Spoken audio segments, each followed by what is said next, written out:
যে কৃষ্ণনগরের এমএলএ থেকে শুরু করে প্রত্যেকটা জনগণ দায়ী। আমি সুসাইড করব, আমি একজন স্কুল টিচার, আমার একটা সম্মান আছে, আমি সততার সাথে জীবন কাটিয়েছি। কোনো অন্যায় করিনি।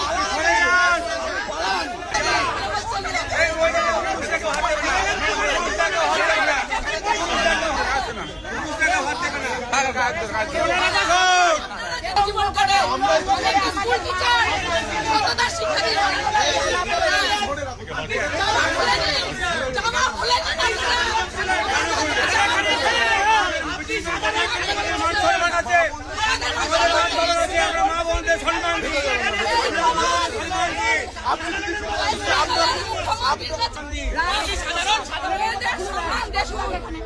মেয়েদের সম্মান দেখো, সাদি বড় সম্মান, এটা সম্মান, এই সম্মান সমাধান আগে সত্যি আমাদের ঘরের মা বোন মানুষদের মহিলাদের পরিকল্পনা ছিল।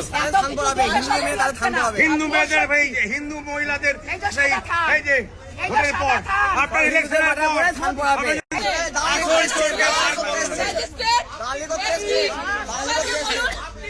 সবাইকে বলুন আপনি চলে যান, আপনার চলে যান। ও যাবে না, এখানে রেখে দেবো, পুলিশে রেখে দেবো, এটাও পুলিশে দেবো, এটাও পুলিশে দেবো। কাজলদা দেখো,